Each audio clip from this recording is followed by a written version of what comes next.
Hello, everyone, and welcome back to another episode of the IceCream4PRs podcast. My name is Jeff Nippard, and joining me, as always, is my co-host, Robin Gallant.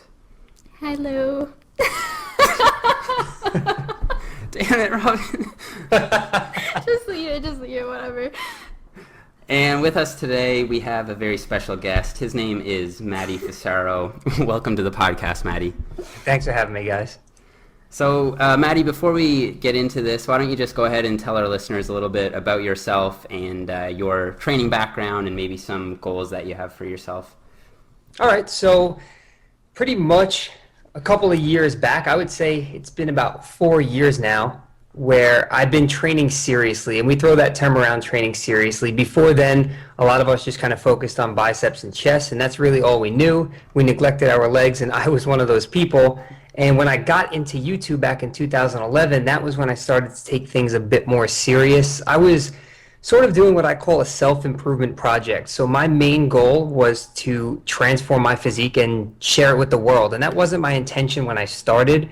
I just wanted to document my own progress and have something to look back on. But as time went on and I made my first video, I got my first comment and I got my first subscriber, and I realized this is pretty cool. If I can impact at least one person to make a difference in their life, then I'm definitely doing what I want to do. So I just kept rolling with it. I kept learning more, educating myself a little bit more on how the body works, got more serious with my training, and it kind of snowballed into what it is today. So I'm just really continuing to educate myself and taking my training to a level that, I never really thought I would. I'm actually possibly contemplating doing a powerlifting meet sometime next year and also a physique show at the end of next year. So really excited for that.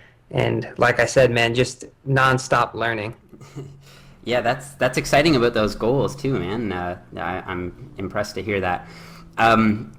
So did your journey start out with YouTube? Like, did they sort of happen at the same time? Like, you started up the YouTube and you started up your fitness, or were you already involved in fitness before you got into YouTube, or how does the timeline work there? So before YouTube, I was kind of one of those people, I guess you could just use the term that everyone knows, is just bro. I didn't really know what I was doing. I knew my goal was to lose weight because I was so self-conscious and insecure and unhappy with my appearance. And it was difficult for me to even really enjoy life throughout my whole teenage years because I was always worried about who's looking at me, what did other people think of me. So my main focus was just lose the weight and you'll feel better. And that's exactly what I did, but I didn't realize there was a right and wrong way to do it. So I was the kind of person who was restricting his food very severely. I was doing cardio sometimes twice a day. I wasn't really focusing on strength training. And I pretty much ignored a lot of the real information that was out there because I was more into what the magazine said and what the articles of the guy who told me I can get a six-pack in 10 minutes said. So that was kind of where I placed my focus. But once I got more into YouTube, that's when I started to take things a lot more serious. Right. Because I think Robin has sort of a similar intro to fitness story. Like, you sort of started up your Twitter, your fitness Twitter, right at the same time that you got into fitness, and then I guess that was a motivator for you. It actually would have been around the same time that you started your YouTube. But yeah, no, I found that just documenting my journey via Twitter and sharing what I did with other people to be really motivating, I guess. So, yeah. Yeah, it's always nice when you have the ability to share what you love with other people, and that passion shows through, and it's amazing how quickly other people just get hooked. I can definitely relate to your idea that you found that your training really started to take off once you started to focus in on the learning aspect and understanding the mechanism behind the training that was fueling your progress. And I found the same sort of thing. Like, I think a lot of us who really get bit by the iron bug, or whatever you want to call it, start out with a sort of bro approach, and then either you get stuck into a rut with that bro approach and it's all that you do for the rest of your training career, or you get taken in by the intellectual side of things, and then that can help you evolve as a lifter and a bodybuilder and just an athlete and a person in general. And then when you take that approach and you sort of just meld everything together from the intellectual side to the physical side, I feel like that's really what can allow your career or your goals or whatever to just really take off. So yeah, we share that same thought there.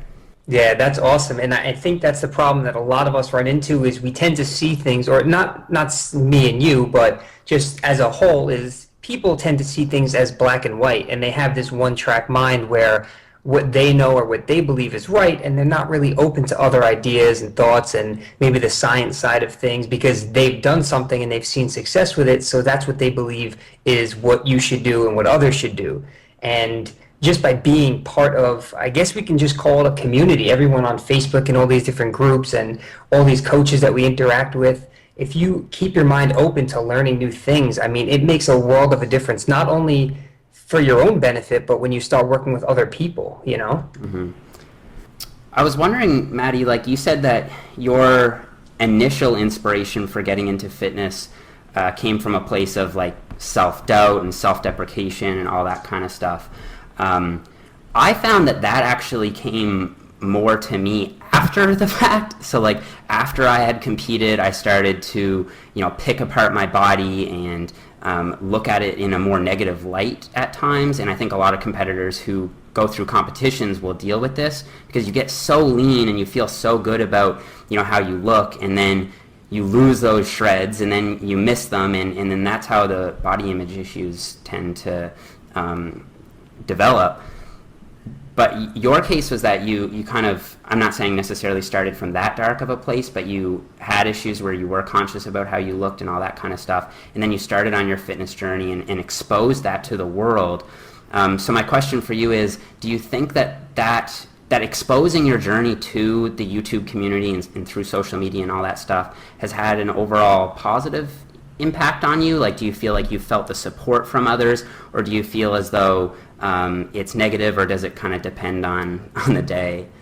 Yeah, it's a big mix of both. Where I started from, like I said, is I was overweight. So my challenge was to try and lose weight and find the right way to do it, which clearly I didn't do. And then from there, when I really got into YouTube, I started finding myself comparing myself to other people. And I see that every day, even today, it's hard to get away from, especially with so many impressive physiques and so many impressive powerlifters out there. It's very easy to say, why am I not as strong as him? Why am I not as shredded as him? And I did that for a little while. I'll never forget, I went through a phase of what we call orthorexia, to where I was so fixated on righteous eating. I was obsessed with healthy eating that it really slowed me down, both my progress, mentally, physically, my personal relationships. So this was back, I want to say 2011, 2012, to where, I couldn't go out without my meals and my Tupperware. And at the same time, it was the most shredded I've ever been. So in my head, I was saying to myself, it's the first time in my life I had a six-pack. I achieved what I always wanted. So I tried to believe that I was happy, but inside I was absolutely miserable. I was, again, killing myself with cardio, going to the gym more often than I needed to, probably eating the calories that a 13-year-old girl should eat. So I was so messed up from it, but it just kept me going because I was getting more and more shredded. But there came a point where the feedback other people were giving me was really helping me out. So I got my positive feedback, and then I got my constructive criticisms, which kind of shifted my mindset a little bit. And I was able to get out of that and really do things the right way.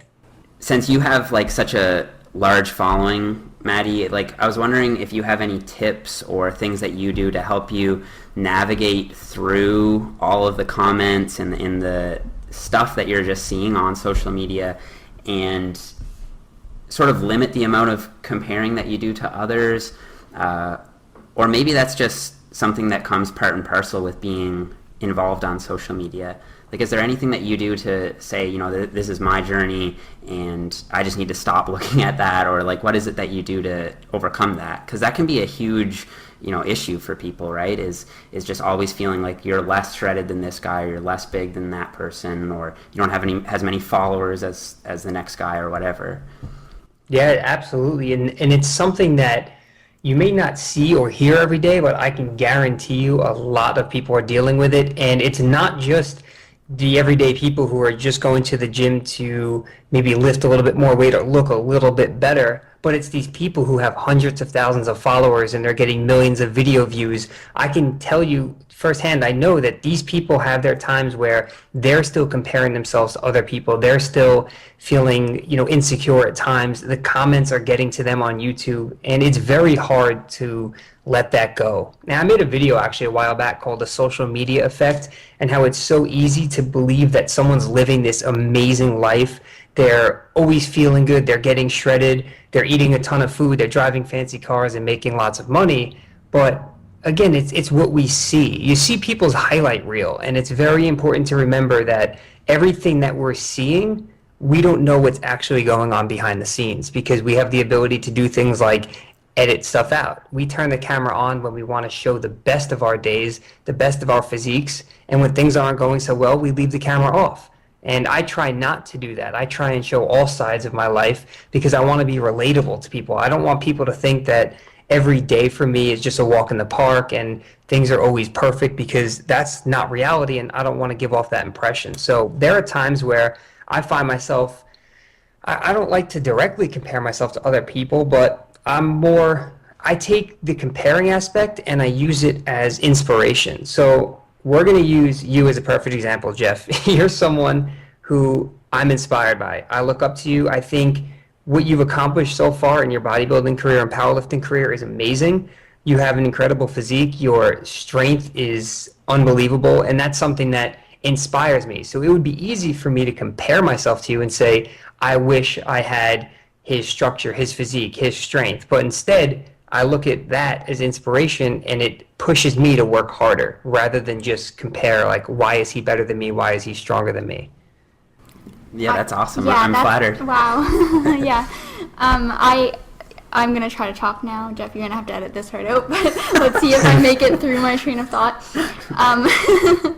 Yeah, no, I completely agree with that, Maddie, and it's the same thing for me as well. Like, I find that I can fall into the trap really easily of comparison, especially, like, I'm following all these girls on Instagram, and then I follow girls on YouTube, and I watch all of their videos, and their lives just look amazing and perfect, and they always look beautiful and everything. They're always achieving their goals and everything, and then I do have to remind myself that people are only showing what they choose to show, and they want to look, I mean, it's natural to want to appear as good, I guess, as possible. And I like to do the same thing, so I like to snap myself out of it when I'm falling into that trap of comparison. And I can tell really easily on, because I'll feel down throughout my day. I mean, like, it is to that point. I do spend a decent amount of time on social media, so if I notice myself feeling down about myself, then I try to snap myself out of it, and I can recognize when I'm doing that, and then I like to put things into perspective, maybe distance myself from social media a little bit, and then just look at the photos or follow the people that I find inspire me a little bit more, rather than me looking at them and be like, oh my gosh, that's unachievable or whatever. So yeah, I really like what you just said. I find that really exactly what you just said is my train of thought. It's so easy. All of us, when we do this for our job, for our career, we spend the majority of our day on social media, and we see, like I said, these pictures, we don't know if they're photoshopped. We don't know what adjustments were made. We just know that the people who are taking these pictures that have 35,000 likes on each one looks amazing in that picture. And maybe that picture was done on the perfect day with the perfect photographer, and there were effects added to it. But we don't know that. All we see is, wow, they look incredible. Why don't I look like that? And we don't really think about what goes into looking like that. But at the same time, we have to be proud of what we've achieved. So I look at it as like a self-improvement project. Like, where did I start, and where am I going, and where do I plan on going in the future? So for me, like I mentioned earlier, that I'm contemplating doing a powerlifting meet and a physique show, and in my head I tell myself, I'm weak. Like, why should I even compete? But then at the same time, I've never done a powerlifting meet before. I don't really have much experience powerlifting, and it would give me a reason to work for something, and once I experience it, then I have something to beat. I work on beating my previous meet. And the same thing goes for physique. You step on stage, you're not going to come in first your first time. I mean, maybe you will, but that shouldn't be your expectation. It should be work as hard as you can. Your place is your place, and then the next time you do it, you just try and get better. Yeah, for sure, and just to gain that experience. And I say the same thing when I meet people who are working towards powerlifting, for example, in the gym. Normally they'll say something along the lines of, well, I am going to do a meet, but my total is just not where I want it to be yet, and I want to reach XYZ total before I do my first meet. And I had a similar mindset before I did my first powerlifting meet, and I try to encourage people that I see in the gym. It's like, I know that it's important to you to reach that goal, and I think that's an excellent goal, but even just getting out there and getting the experience for the first time, even if you're not quite where you want to be, is going to be really beneficial to you, and it's going to inspire you and motivate you, and you'll probably achieve your goal faster if you do the meet before, I think. And yeah. I couldn't agree more with what you just said. You know, we all have that goal in mind. I mean, some people are scared to step on stage because they don't have the perfect serratus. They don't have striated glutes, and that's all they want before they step on stage, or they want a powerlifting total of 1,000 pounds. But if you wait till that point, you're just holding yourself back from making progress, because the experience is something that you need in order to keep improving. Exactly, yeah. So step on the stage sooner,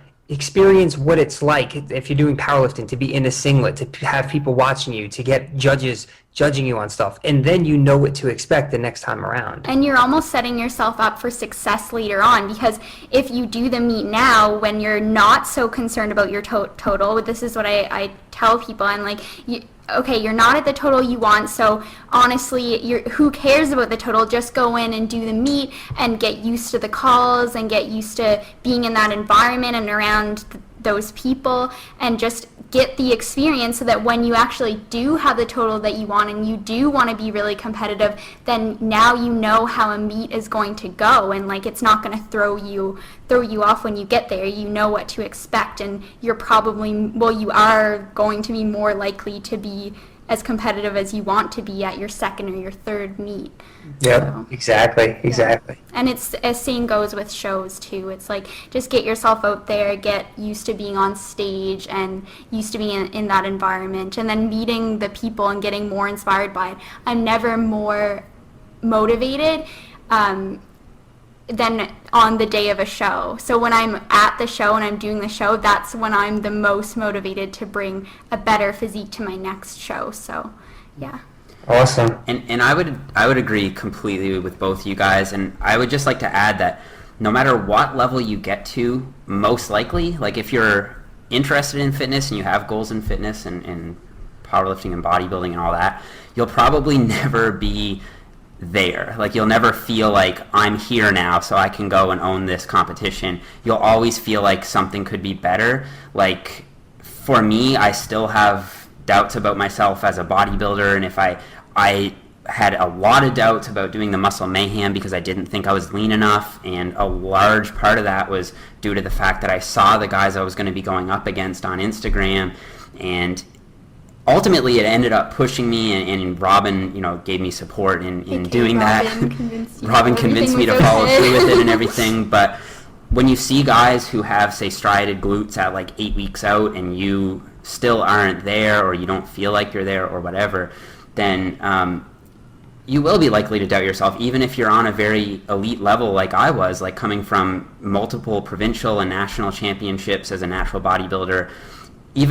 Even just to take it to that next level, for me, you're always going to feel like maybe you're not quite good enough. And I'm still like that with powerlifting. I'm still like that with bodybuilding. It never goes away. So it's like, even if you're at the elite level that Jeff is now, and a lot of people, I'm sure, look at his physique and are like, oh my gosh, that's crazy. Like, he must be just so happy with his physique all the time. But it's not true. Like, it doesn't matter what level you get to. You're always going to want to be better. I think that's human nature. So yeah, I mean, like, everyone can be affected by wanting to compare themselves to other people and doubt themselves, and I think it's just like, if I'm stealing your point here, no, is that's that exactly right. Yeah, it's something that everyone has to deal with and get over, I guess. And the best way in my experience to get over that is just to do it. So just do your first powerlifting meet and you'll learn from it. And like, especially a powerlifting meet isn't going to be a place where you're going to have your ego crushed. And I think a lot of people have this fear of going into a powerlifting meet and being weaker than the rest of the people. But like I've seen guys go into a powerlifting meet and just open with just the bar. And like I've seen, you know, women win their class just benching the bar. I've seen women set national records just benching the bar. For their weight class and for their age category and so on. And they're the woman that goes out there and does the meet, when the other woman who's just benching the bar is like, oh, I'm too weak. Exactly. So, And no one at powerlifting meets is judging you. Like, honestly, they're the most supportive people Yeah. ever. Like, they just want to see you succeed. Like, I just love powerlifting meets. And also, like, the way it's run with the flights and everything, you're not even necessarily going up right after the people in your own weight class. So you're oftentimes lifting amongst people who you're not even really competing against. So it almost sets up this vibe that you're really only up against yourself and you just want to try to maximize your own total. And then just to further that is the idea that a lot of people are not literate in kilograms, and everything in a meet is in kilograms. So when people see the number that you're going to lift, in their head it doesn't really have the same impact or meaning that it has to you. I'm not sure if that's true in the U.S. though. It might not be true in the U.S. if you guys use pounds in the USAPL, but I know that at the international meets and in Canada, it's all in kilograms, and like people typically will record their gym weights or they'll set their goals in pounds. And so then when you get in a meet, you're just like, okay, that guy squat 200 kilos. Is that good? Right? So yeah, a powerlifting meet is one of those things where like if you can effectively execute the lifts with proper technique, all you have to do is just learn the calls and go out there and do what you did in the gym. And I think that it's a great learning experience for anyone who has that goal, and just the fear of being weak shouldn't be something that holds you back from competing in it.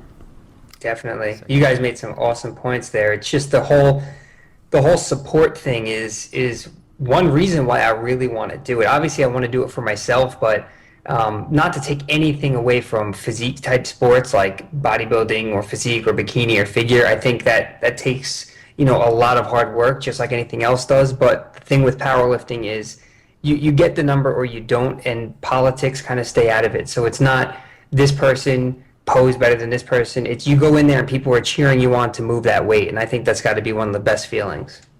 Yeah, definitely, and especially from Jeff and I doing both physique sports and powerlifting. I love both, and I like to do powerlifting in my off season and I like to do physique competitions in my off season from powerlifting. So it's just kind of like I like having the two to alternate between. And when I find I'm getting really caught up on how I look and like body image and everything like that, powerlifting is a really good escape from that.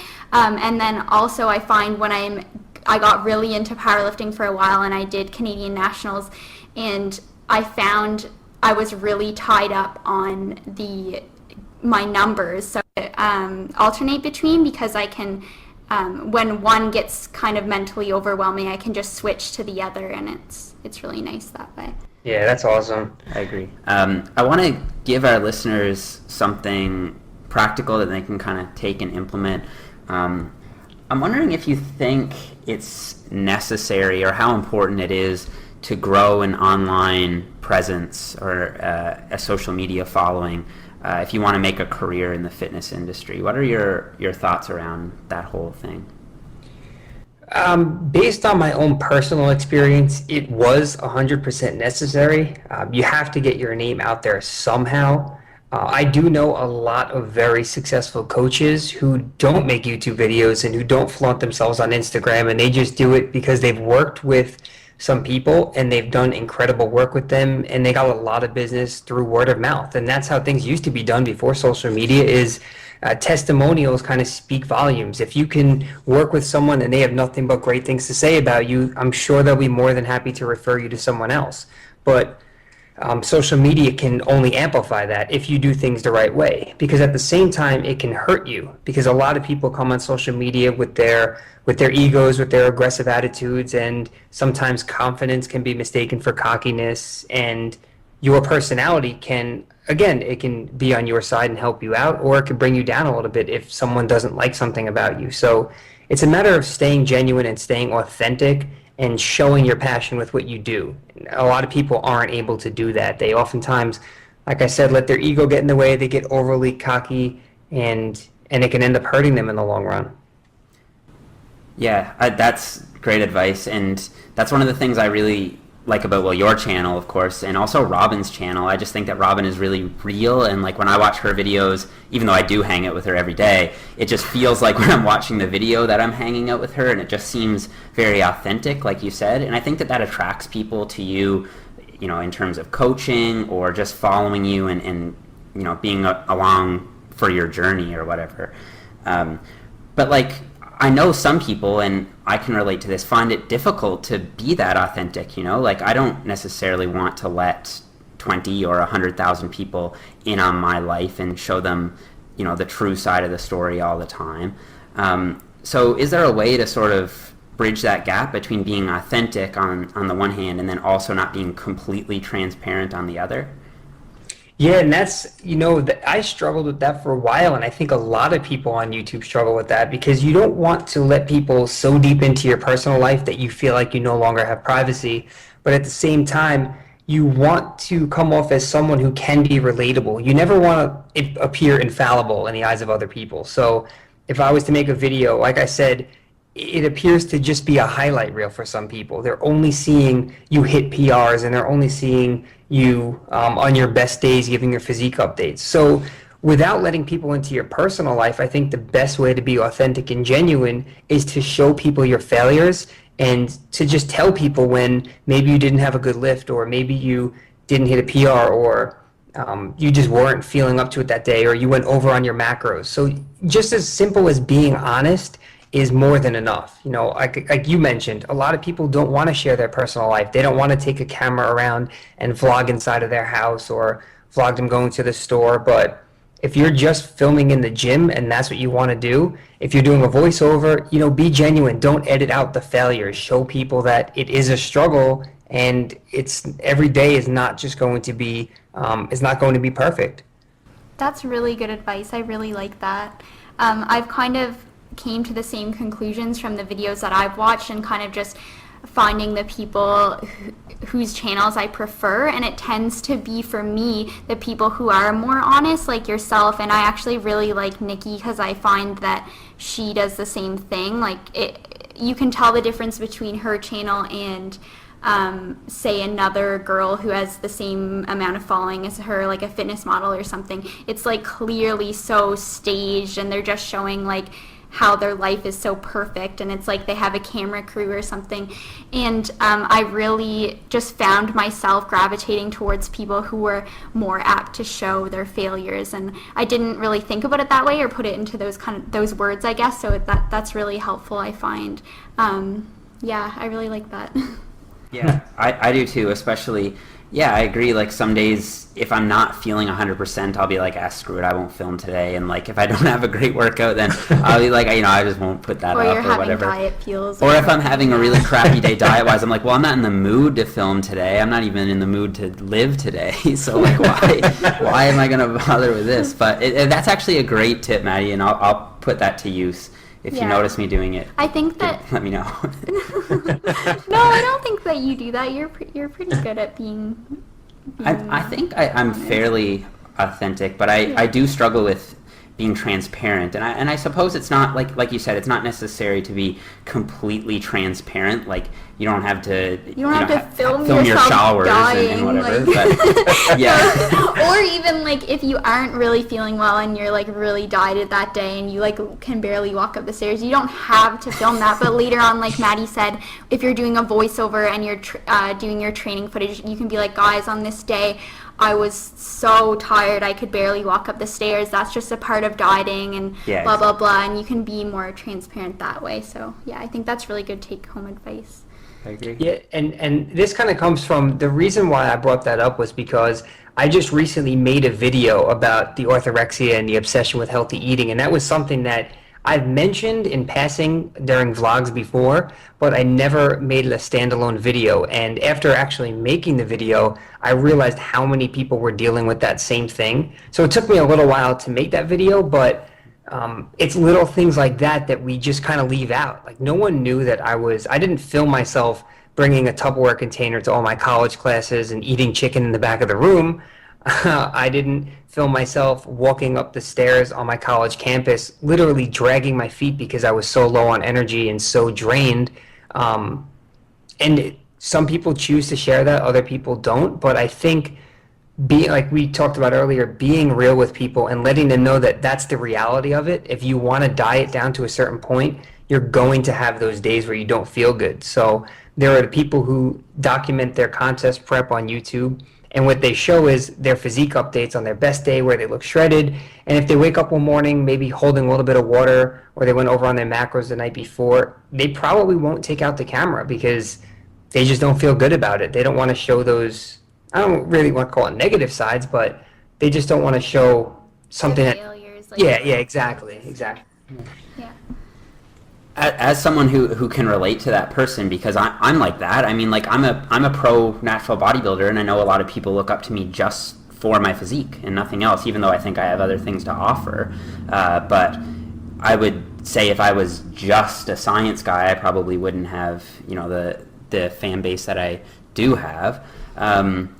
So, for me, it's like, well, I don't really want to show myself when I'm looking watery like that because I'm afraid that people are then going to think less of me. You know what I mean? Mm-hmm. But I do see the logic in that because, like you said, people don't think less of you, they think more of you because they know that you're being authentic, and it takes courage to put up stuff that isn't necessarily you at your best, and that's what I think people respect more than just a pretty face or a nice physique or whatever the case may be. So I really appreciate that. At the same time, though, I do think that it's not completely unwarranted, I guess, that you would feel that way, because there are people who do like to point out flaws on social media. Like, there's always going to be someone who points out that something isn't quite right. Like, I remember last year during Jeff's prep for the Mayhem, I posted a photo of him on my Instagram that I liked how he looked, and it was just like, oh, here's my boyfriend, like, I like how he looks, so it was an Man Crush Monday or something, and someone commented that Jeff looked flat in the photo, because it was like, he was 2 weeks out from his show, and he's a natural bodybuilder, and he hasn't had a refeed in like over 7 days or something, and someone commented that, and like, clearly just going to see that, and it's going to like, it's not going to feel that great to like, for someone to say that he looks visibly flat when he's 2 weeks out from his show. And like, I'll get similar comments on mine as well, and I mean, like, it's not like you can't, like, it's not like that's not going to happen, but I think that showing your failures overall will make a positive impact, just to show that you're like everybody else and that happens. But there are definitely people who will take advantage of that. Yeah, definitely. It's so funny how just one or two comments can really get to you. And like I said earlier, it doesn't matter how big your channel is. I know people with hundreds of thousands of subscribers, and they get these comments and they get to you. They can actually ruin your day a little bit. And I'm openly admitting that because I get all the time. I get people who tear me apart. Why are you so weak? You're the weakest YouTuber out there? And I'm just like, hey man, this is me, but for what I like to think about is the amount of support that I do have far outweighs the amount of people who are, I don't like to use the word haters, but the people who are just so negative towards me. And the people who do support me just do all the talking for me. So if one person leaves a comment saying, you're so small, I can ignore that comment, and 20 other people who do support me will go ahead and take care of that comment. So that's really nice. Yeah, it's really cool. It's amazing to have that kind of support, and you just have to remember you don't have a face behind that comment. So it could be a 15-year-old kid who has nothing better to do, and they're just giggling with their friends, and you just can't let it get to you. They literally have like their opinion. If they were to say that to your face, you would just be like, your opinion really does not matter to me because you don't have any perspective on what I am doing. Like, if they're a 15-year-old kid or something like that had never even seen bodybuilding before, for example, and they're like, ew, that's gross or something. It's like, it's like, it doesn't really have any weight, but it does I find comments get to me for sure, and yeah, it's the same type of thing. Like, I try to just look at all the positive comments and remind myself that most people who are watching or looking at my photos or whatever are supportive of me, and that the negative comments just are part of the business, I guess. Like, if you're going to be putting yourself out there and stuff, you are going to get negative comments. And I find, for me anyway, I don't know about you, Maddie, but I like to just delete comments that aren't positive. Like, it depends. I don't mind constructive criticism. Like, if it's someone commenting on my editing or something like that, I'll keep that and everything.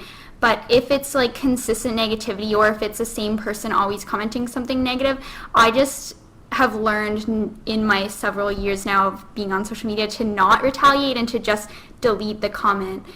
Do you use that? Because, like, I find that it just gets rid of negativity in general. Like, if there's less negativity, then less people will feel entitled, I guess, to post negative comments. Yeah, I agree 100%. I won't hesitate to delete a comment or actually block someone if I need to. And the reason is because they're leaving that comment for attention. If they left that comment and no one responded to it, they're getting no satisfaction out of that. They're actually just going to feel worse about themselves. So the reason they put the comment there in the first place is because they probably have an insecurity of their own, and bringing other people down makes them feel better about themselves. But if no one's laughing at that comment, if no one's responding to it, and if you're not retaliating, it just kind of makes them feel like, wow, I just wrote something and no one cared. So like you said, it's you're best to just either ignore it or just delete it, and then it's gone. Yeah, exactly. And I find, like, deleting them just and, like, if there are only positive comments, it just creates a positive atmosphere. Whereas if there's lots of negative comments, and more people are going to be like, well, maybe I can post my negative comment too. And it's like, honestly, who has time for people's negative comments? Like, I don't know. Yeah, no, definitely. I agree. And it's funny because for me, like you said, you leave constructive criticism up there. So for me, a negative comment would be like, really, I have Brittany on the channel a lot also. And if someone says anything about her, the comment gets deleted and they get blocked. Like, I just don't stand for that. And I give females a lot of credit. Robin, even you making videos, like, it's much harder for a female out there. Guys and girls are both so quick to attack, and more often guys. But I know how hard it is, just because when I have Brittany on the channel, sometimes there are some hateful comments, and I don't understand why. She's the nicest person in the world. She's never done anything to anyone. But there are people out there who really just are emotionless and don't have feelings. Yeah, so, I almost feel like it's more, I don't know if I'm right in saying this, but I have a hunch that when, say, Jeff appears on my channel, my followers, or like people who are watching my videos, might be quicker to say something negative about Jeff because it's not Jeff's channel and it's my channel. You know what I mean? Like, and I think I honestly love that Brittany is on your channel, and I think that's great because I think that you'll reach a larger audience, and I think you should definitely keep going with that. But like, maybe that, I don't know, like, I find it's the same. I watch Nikki and Christian stuff as well, and people will say really hateful things about Nikki on Christian's channel for some reason, and like, I just don't get it. I feel like people feel like they're more removed from that person or something. Maybe if Brittany talked, does she do a lot of vlogging at the camera? If she did that more and shared more of her personal experiences or whatever, maybe that would reduce that. Do you think? Yeah, I mean, I think there definitely is an audience for people who want to see females on the channel, and people really do like when Brittany is in the videos. Most of the time, it's kind of me just filming our workouts or vlogging, but rarely does she actually grab the camera herself and go around and vlog her day. And the thing is, a lot of people say Brittany should start her own channel, but just right now, I feel like we do a lot of the same things. So obviously, we live together. We're going to the gym together. So a lot of times our workouts are the same. We eat a lot of the same food. So we don't want to have so much repetitive content. And that's kind of why she hasn't started her own channel yet. Because now it's kind of like, all right, I already saw this on Matt's channel. I don't want to watch it on Brittany's, or vice versa. But just incorporating her into voiceovers and showing the exercises that she does has had a really positive impact, because I know there is a female audience who wants to see that. They want to see another female lift. They want to see what another female eats. So I definitely think it's something that we're going to try and keep building up over time. Yeah, for sure. I think that's a really good idea. Yeah. Awesome. So, Maddie, I was hoping you could give a few quick tips, maybe like 3 or 4 tips for people who aren't quite at your level and they might just be starting out with social media and they kind of want to break out. Maybe they want to start a YouTube channel, or maybe they've already started a YouTube channel but they don't have a very big following. Is there any advice you would have for that person who wants to grow their online presence? First thing is just do it. Kind of like we were talking about with the powerlifting meet or the physique competition, is the more you push it off and the more excuses you come up with, it's just going to make it harder and harder. And it's got to be something that you want to do. A lot of people want to become Insta famous, or they want to start a YouTube channel and have a million subscribers. And if you start to look at it like that, it's very hard to be authentic. When your only goal is growth on social media, it starts to you start to be less genuine, because all you care about is how many subscribers can I get, how many likes can I get, how many views can I get, and then the content starts to not be as informative, educational, entertaining. All you care about are the numbers. So I think, circling back to what we talked about earlier in this podcast, is being genuine and being authentic. And if you are those things, people will start to follow and people will catch on. Because when I first started my YouTube channel, I didn't really know any better. I mean, it was back in 2011 before there was really what we consider a fitness community on YouTube.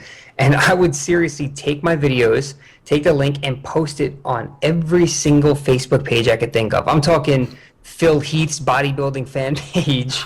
Oh, wow. Like everything. And I realized that was not helping me at all. It was getting deleted by the admins. Nobody was commenting on it. Nobody was liking it, and it wasn't helping my views.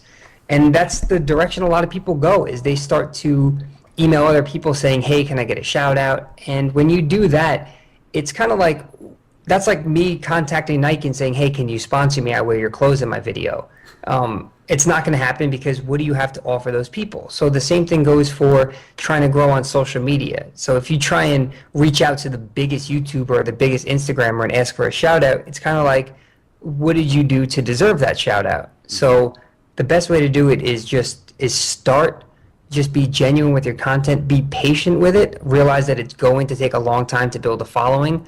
But if you're putting out content that you would want to watch, and that's kind of how I look at it. When I'm filming myself, I think, would I actually want to sit at a computer and watch this? And if not, then I don't film it.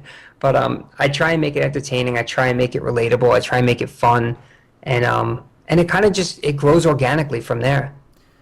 Yeah, was there a point at which you noticed a big spike in your growth, or was it kind of more just steady over the 4 years that you've been YouTubing? Mine is much different than a lot of people on YouTube now. Mine has been just slow and steady from when I started. There has been a few things that kind of sparked growth. When I first started the channel, Brandon Campbell was one of the people who mentioned me on his channel, and he got me, I want to say it was like 500 or 600 extra subscribers, which really helped. And collabing is what is going to make your channel grow, but the collab has to be genuine. It has to be real and not forced. And that's the problem, is so many people are quick to message the biggest YouTuber and say, hey dude, you want to collab with me? And they've never even spoken before. So it's kind of obvious that all they care about is how many subscribers can this bigger YouTuber get me?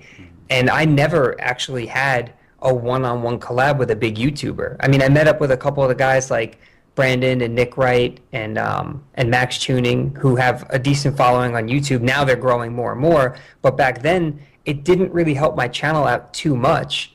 But for me, it's staying consistent with everything, and if people like the content, they'll tell other people and they'll keep coming back for more. Right.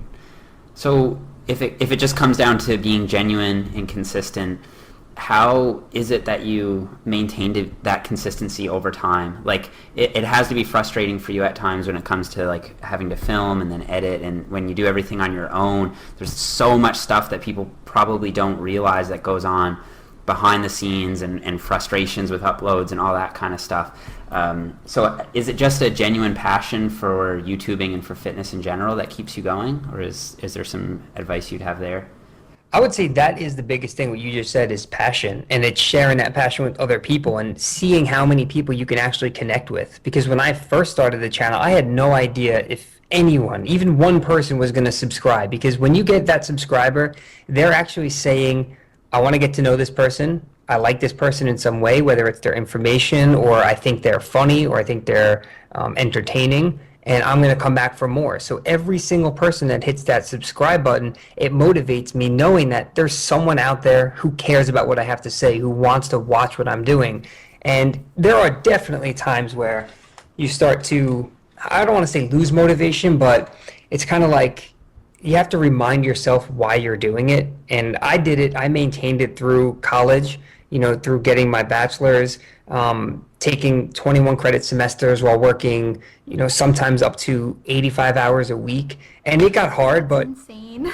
yeah, I can honestly, I can honestly say something that I'm really proud of with the channel is since 2011, I've never gone a week without uploading at least one video. So I've stayed consistent with it just because it meant so much to me. And on top of that, I do enjoy it. Video editing is something that I really enjoy doing.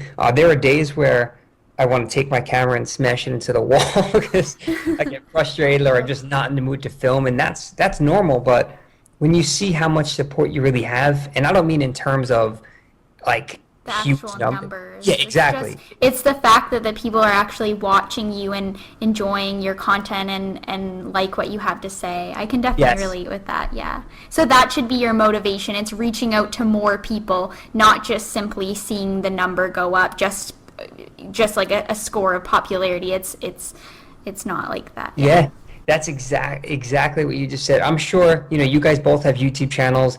You both have had incredible success in your physique sports and powerlifting, and I can guarantee you get plenty of emails and comments about how much you inspire people and how people wish they had your life or wish they looked like you, and it just makes you feel good about yourself. And to know that someone out there is inspired by what you're doing, it's like if one person's inspired, there's got to be hundreds and thousands of people that are. And if I just keep doing this, they'll eventually, discover the channel, and you can change someone's life without actually ever talking to them, without realizing it. It's amazing. That is truly what motivates me. Like, and I'm really, I'm glad that I found this, I guess, because that's awesome. Yeah, it's very easy to get discouraged at times. I mean, Robin, I'm going to use you as an example real quick. You started, I guess I'm looking at your channel, YouTube in 2014, so just about a year now?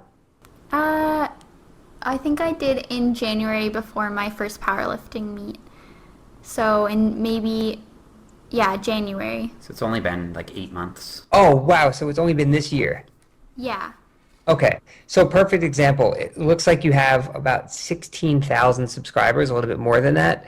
And we look at your videos and you're getting, I see some videos with 20,000 views, 25,000 views. Now, look at my channel. I've been doing it since 2011. I have 120 something thousand subscribers, and there are some videos that get 7,000 views, 8,000 views. And I'm not trying to compare my channel to yours. I'm just saying, like, it's very easy to get discouraged when you compare yourself to someone else. Like if I looked at someone like Christian Guzman, I mean, I've never seen a channel grow like his on YouTube. Yeah, it's someone who's getting 150,000 views. Yeah, exactly. And it would be very easy for me to be like, that's not fair. I've been doing this longer than him. I deserve more views. But at the same time, it's like just 5 or 10 views from random strangers who sat down and said, I want to watch this video. I mean, that's more than enough. So you really can't get greedy when it comes to numbers. You just got to do it because you absolutely love doing it. Yeah, exactly. Yeah. Awesome.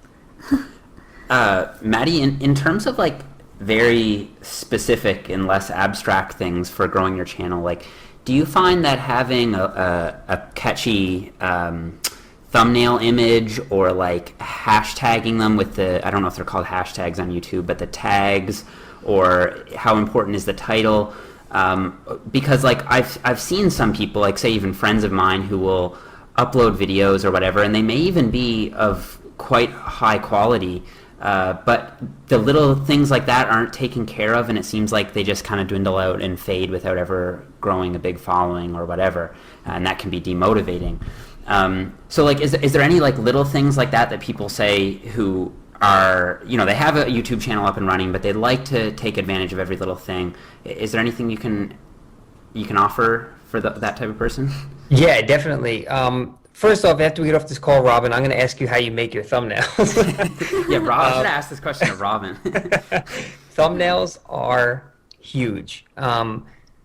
Between thumbnails and titles, I mean, that's all the people see before they see the actual content in the video. So I know people who are putting out incredible videos with information that people would pay a lot of money for, but they're not capturing people from the start. So yeah. The problem, though, is that a thumbnail and a title can be incredibly misleading. So it has to be, in my opinion, the thumbnail has to correlate to the video in some way. Like, I literally feel guilty. I just sounded like such a girl right there.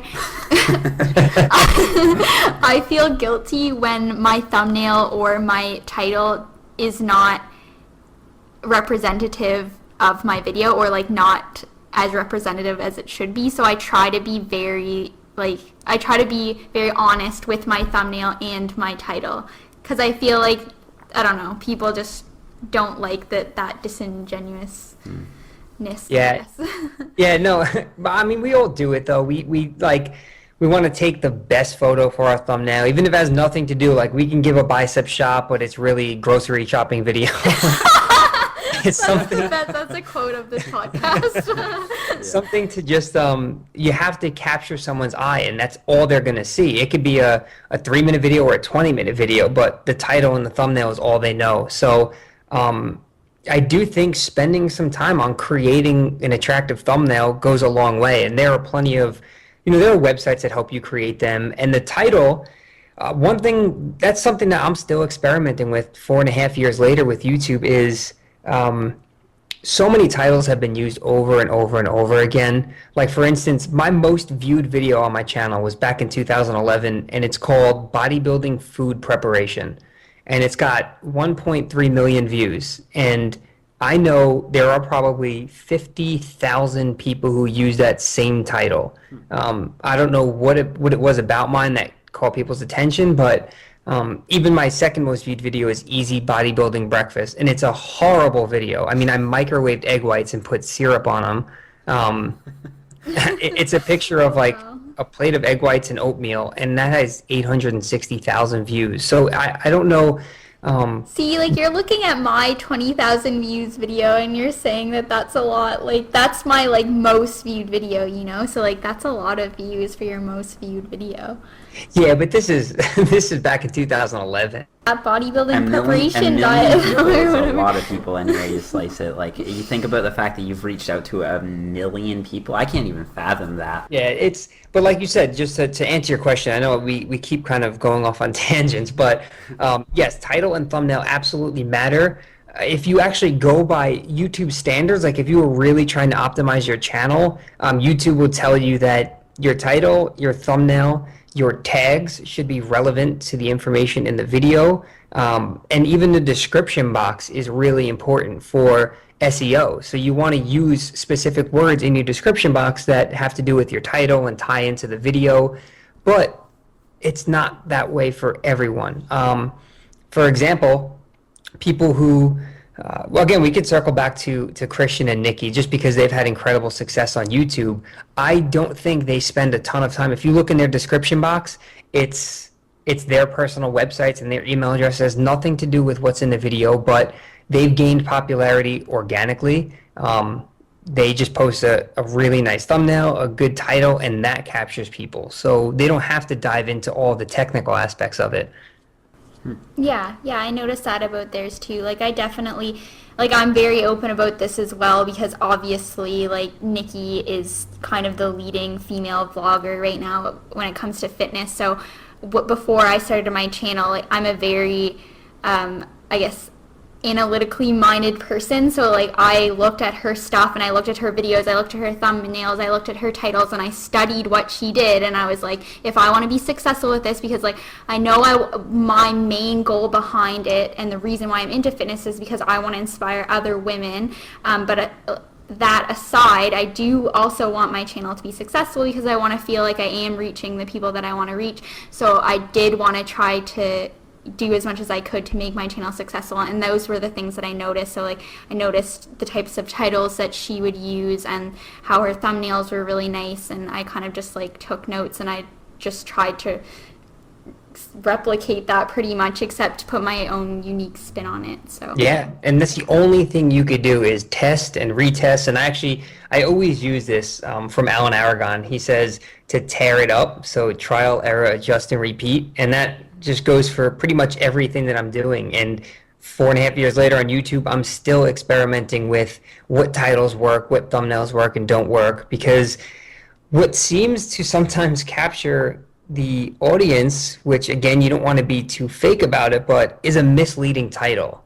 So something that sparks someone's interest that may be extremely dramatic, or like let's say I made a video called I made a thumbnail and I was standing on the top of a building, and the title was called "Why Did I Do This?" But in reality, it was me deadlifting and I put on too much weight, or something stupid like that. It's kind of like, why did he do what? Why did he jump off the building? Why did he climb up there? Yeah, that's awesome. No, that is totally true. Yeah, it's kind of like sensationalism or something. Like it's like a sensational photo and title, and it's like kind of like leaves a mystery, and then people want to click and find out what it was. But I definitely think that I mean, like obviously the thumbnail and the title is really important, but you do have to have good content, and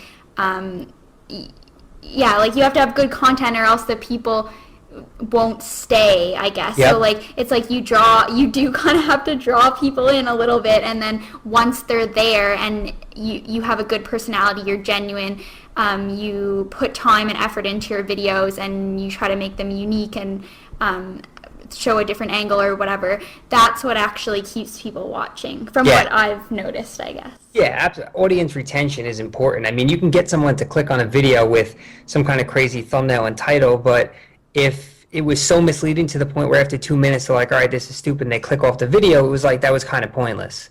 Yeah. So it's funny, I'm like thinking back to a video I made about a month or two ago, and it was a thumbnail of my legs and the transformation I had in my legs when they were really skinny to, I guess we could say, less skinny. But I made the title, "Don't Do What I Did."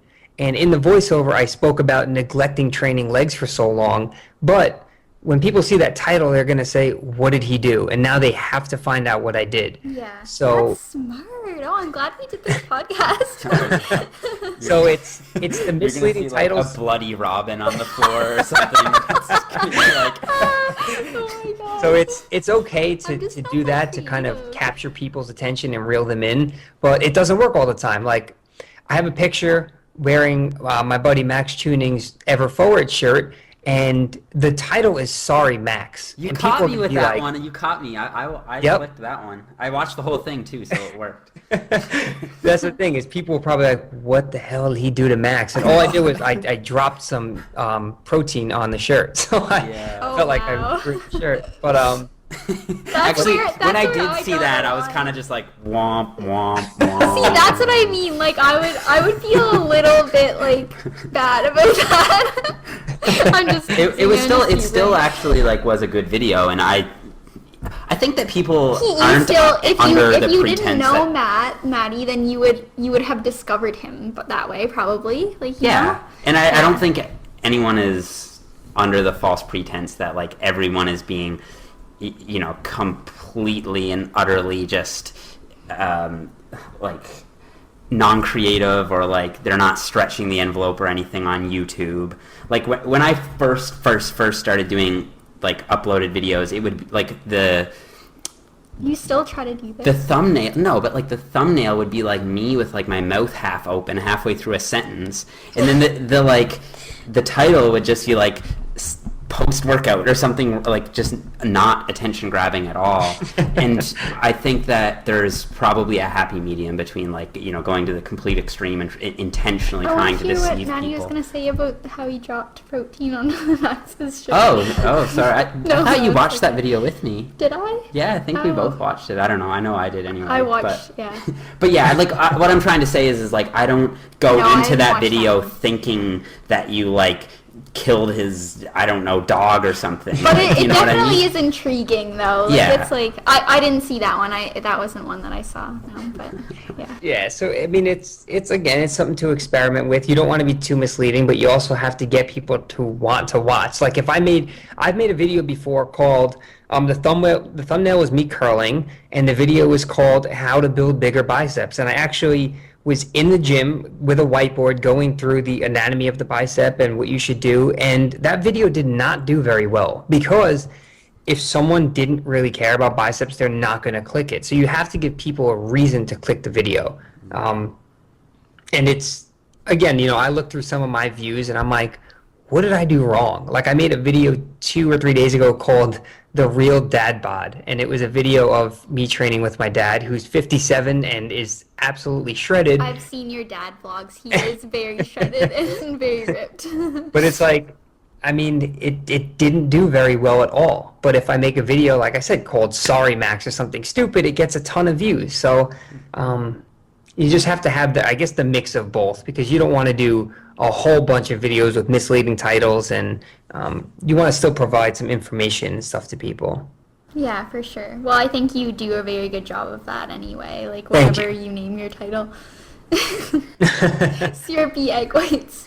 And yeah, that's the other thing. I mean, I'm not really much of an authority on this topic, but I found that a lot of people perhaps start to do the lifestyle vlogs and things right off the bat without first offering any value. So like I think it's important that if you don't have a very extravagant lifestyle, perhaps to offer some informative content or something that your audience can at least take some value out of before you expect to grow. And I think that that's a big thing just in general online is, you know, offer things that people can benefit from, and then they're going to be more likely to follow you along your journey and on whatever it is that you want to do in terms of growth. That's something that I've found. Yeah, I 100% agree. Just to chime in real quick, is that you have to offer someone something of value. You can't just hop in and start taking people throughout your day when they have no idea who you are. So I think spending a little time introducing yourself in the channel, letting people into who you are, what you do, and what you have to offer, and then from there you can kind of start incorporating the lifestyle stuff. But I think that's a really good point that you made. Yeah. And just to quickly touch on the other social media platforms, I know Robin has been really successful with Instagram. Like, just to give you some perspective, seriously, like when we first met, which was not even 2 years ago actually, I remember Robin had something like just over 1,000 followers on Instagram, and I had like 78 like or something. It was like not even 100. And like I was just very private. Like I competed and I did my thing, but I would never post any progress photos or like take any videos or anything. I would just get on stage. I often wouldn't even tell my friends I was competing and that sort of thing. I just did it because I enjoyed competing. I loved bodybuilding. I read the magazines, but I was extremely illiterate when it came to social media. I didn't even know it existed. I didn't even own a computer until my 4th year of university. I just used to go on the computers at the library. I didn't have a smartphone. So like I had very little knowledge of social media until I met Robin probably a year and a half ago now. And you used to filter your ugly food pics. Yeah, yeah, my food porn. If you go way back, oh dear God, it was like terrible. 3 likes. It'd be like your dad, your mom, and like your brother would even like it. It would be like your stepmom or something. Yeah, so humble beginnings, but guys, you should scroll all the way back in Jeff's Instagram and you'll see what I mean. Oh, I'm doing that right now. It's like the filter. I forget what it used to be. It was the sun called. thing. I used to put the sun on max because it was either on or off. He thought it looked good. He'd be like, "Hey, babe, look at this photo. Does this look good?" Like, "Oh, it looks so good." I'd be like, "Yeah, okay, sure." That's awesome. Very, very yummy looking nice food board. Like, it's like complete shadows. Oh man. Yeah. Of like gross crap dinners. Oh yeah, I took one. It was like actual. It was the spaghetti. It was spaghetti, but it was Oh, yeah, canned spaghetti, ew. and it looked like worms. And I put the sun all the way up, the whole way up, and So it the looked sauce looked so. black. It looked actually gruesome. Like, it shouldn't have been on Instagram. And it was interesting. But I didn't take it seriously at all then, and then eventually I realized that I could actually make a impact on people, I suppose, with that. And Robin taught me a lot. But yeah, would you have any advice for people who want to grow on Instagram or like make another? I kind of like I am not like afraid to admit that I look up to people who are successful and I look to see what they do because if they've already been through the trial and error phase, I guess. So Maddie said that there's the tear, and I completely agree with that. But I like to kind of I like to do that on my own, but I also like to skip through a little bit and then just look at the people who I would like to emulate or who are successful and who have views that align with mine. And I think like who are the type of people, like what type of audience would I like to attract, and then I'll look at people who have that type of audience and then I'll just see what they do. So for me, there's a few girls that I really look up to on Instagram. And I just kind of take note of what types of pictures they post and how they organize their photos or whatever, and how their photos look, I guess. And same with the YouTube videos, what they're kind of doing and what thumbnails they use and everything like that. And then I kind of I don't copy it, but I like to make my own version of it. I get inspired by it and I kind of take the keynotes from whatever they're doing. So one thing that I really notice for Instagram is that you want to post like pretty photos. So you want to post photos that look like they all fit together and there's like a common theme throughout your Instagram. So it's just like if you open a magazine, you want it all to flow. You want the fonts to look like they match and like the photos are all kind of filtered the same way. Even if you look at a magazine, you'll notice this. And that's really appealing to people. People like looking at pretty aesthetic things. So it's kind of the same thing with Instagram. So you just want to post, I guess, photos that match the other photos that you posted and that look nice on their own. It's kind of wishy-washy, but that's what I like to use. And then also, I do actually look, I think it would be kind of like, I don't know the word, but I guess it would be ignorant, I guess, maybe that's a strong word, to think that the amount of likes that you get on photos completely does not matter if your goal is to reach more people. So I like to look at the photos that have the most likes and I kind of look at it and I see what about that photo probably made it more popular, and then I'll try to do that again. So I do like to be myself and show myself as I am, but I also want to somewhat filter through my content that I like to post on and see what other people like that I post. So for me on my personal Instagram, and this, you can't always take this from the people that you look up to, you have to kind of figure it out on your own.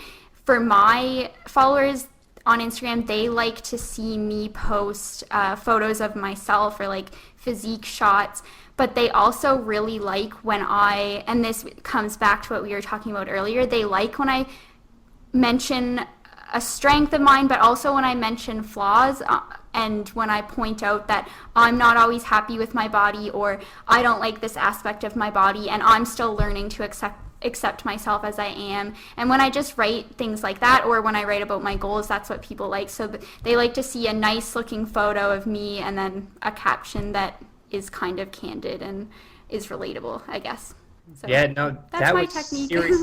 That was awesome because for me, Instagram, it's growing slowly, but like you said, it's really good to look back on pictures, and you don't want to, we always talk about numbers and how that's not what's important, but at the same time, the numbers are your feedback. You don't get to talk to these people. Yeah. So yeah, all you see is did they like it or did they not, and that's kind of what you have to base it's what you base everything off of moving forward. So like you said, keeping a common theme is always a good thing. Taking attractive pictures.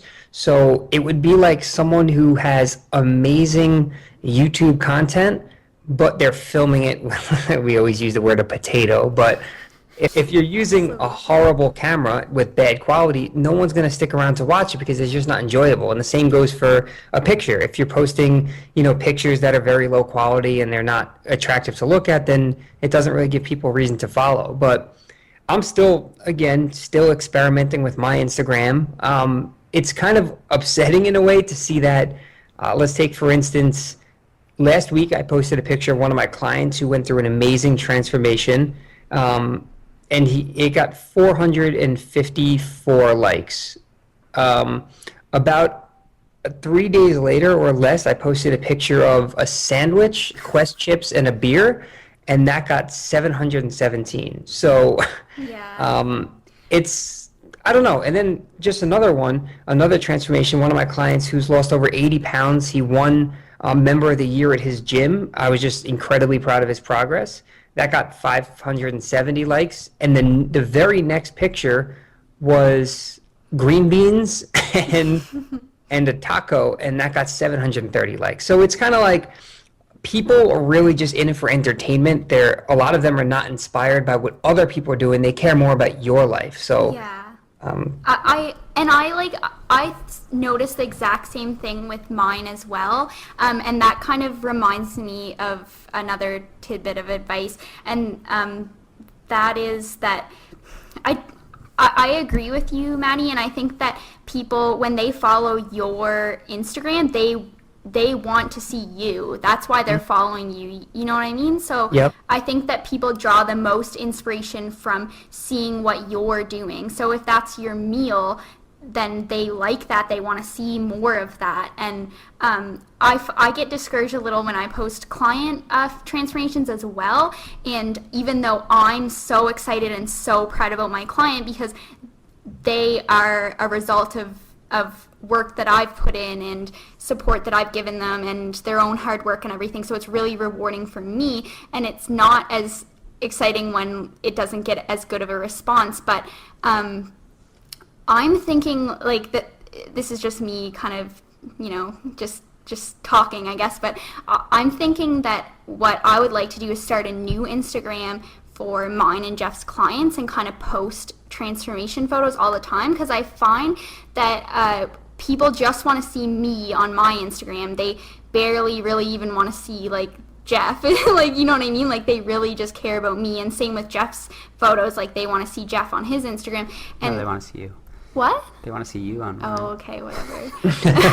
Anyway, but yeah, I'm thinking that it's just all about consistency. So if you put a new Instagram out with your clients, then people are going to be used to seeing those photos, and they're now following that Instagram to see the crazy transformations and to get inspiration from the transformation photos. So those 400 people that are liking that photo, 400 out of 700 people, since that's the amount of likes you get on your sandwich, if those amount of people then move over and also follow your other account, then now all of those people are going to be interested in that. Like, do you know what I mean? That all of the following is interested in seeing those transformations. So I guess that brings me to say is that, like, I don't like not posting about my clients, but I don't do it very often because I find it doesn't get as much reception, and I find people don't really like seeing ads, even if it's ads for my coaching or ads about anything really. So like, I try to limit, like, I don't take on a lot of sponsorships. Like, I only take ones that I really truly believe in, and it's because I've noticed that people just don't, like, I feel like people are more wary on the internet for ads and stuff like that, and if they find anything that even seems somewhat like an ad, like, they just will ignore it. And it's like, Jeff and I notice this all the time. Like, if we showed out our YouTube channel, like, people don't like that. Even if your photo is like nothing to do with it, or like you're just like, hey, by the way, I posted a new vlog, like, I will get so little likes on that photo in comparison to my other ones. This is like the longest spiel ever, by the way. But I think people are just super wary about that, and they don't want to hear your ads. So I've noticed a way to like kind of let the people know who want to know that you posted a YouTube video, but not outwardly advertise your YouTube channel, is by saying something that is related to the photo, and then at the very end of the caption, like sneaking in there like in a hashtag, like, by the way, new YouTube video. But like that was the longest video ever, but it's just kind of like moral of my personal story on Instagram is that I try to only post photos that are directly about myself and my lifestyle and what I'm doing, and then I try to limit posting about advertising other things. I think that's amazing advice, because I deal with the same thing, and it's kind of like you're so proud of your client for the work that they put in, and you're proud of yourself for working with them and getting them, obviously it wasn't you who made them transform, but you helped them along the way on their journey, so exactly. You're both proud of it, but it's kind of like maybe that should be saved for the testimonial section on a website, or that's somewhere. what I'm thinking. Yeah, somewhere else, because yes, you can grow business that way. Even if it doesn't get as many likes, if someone's inspired by the fact that you helped someone transform, they might reach out to you and be like, wow, that's visible proof that you made this happen. I'm going to reach out to you. I want you to be my coach. But at the same time, it's like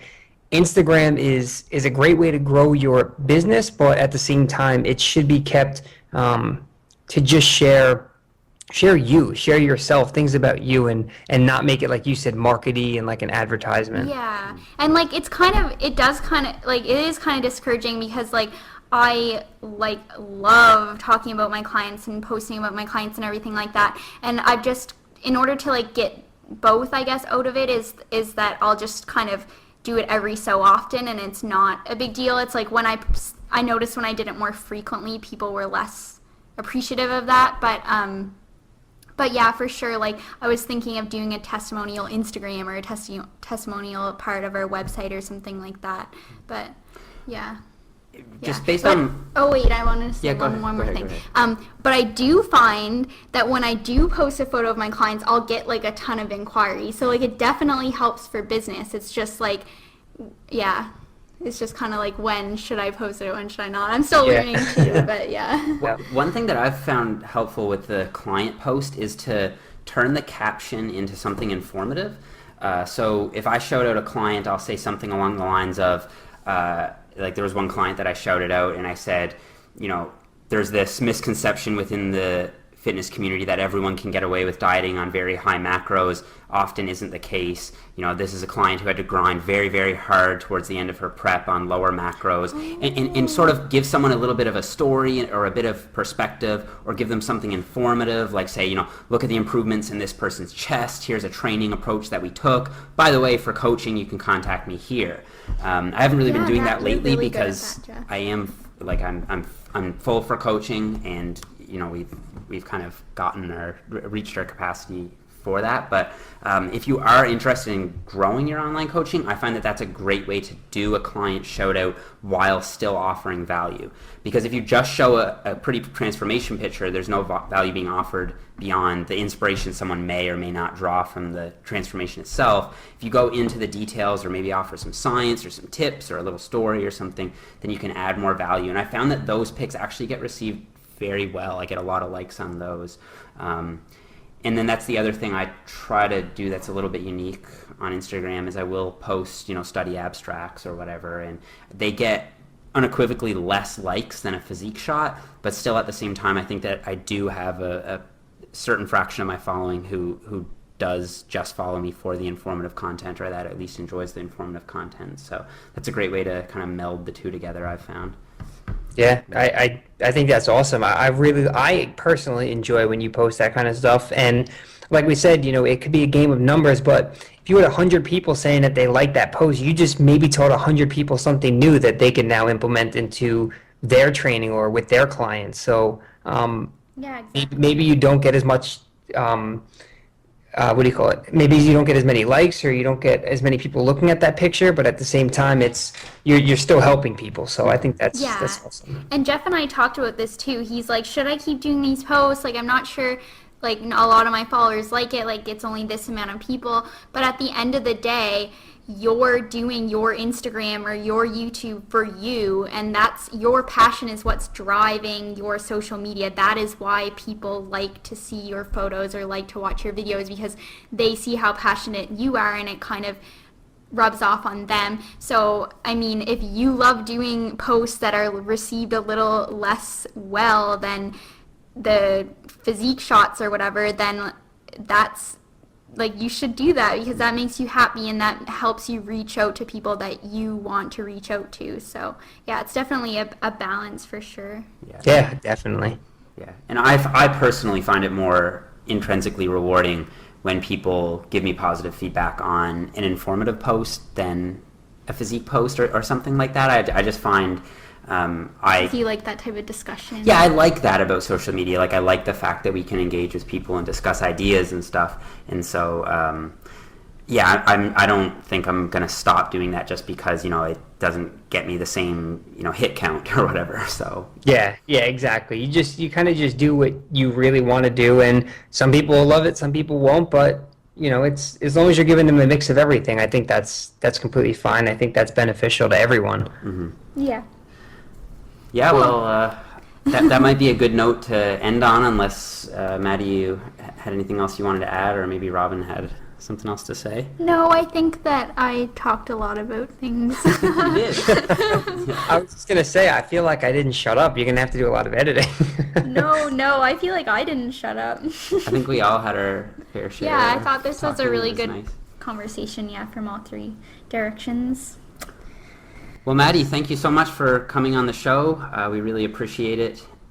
And hopefully we'll have you back on again in the future. Maybe we can talk about some online coaching, some other business stuff. Oh, wait, before he goes, how can our listeners reach you? So do you want to tell Yeah, your sure. website So or whatever? yeah, it's pretty much my name, so either Maddie Fusaro or Fusaro Fitness on all social media. That's the website. My email, Maddie@FusaroFitness.com. That's Instagram, Twitter, Snapchat, Periscope. Pretty much all the same. So if you guys want to check it out, see if you enjoy the content, that's where I'll be.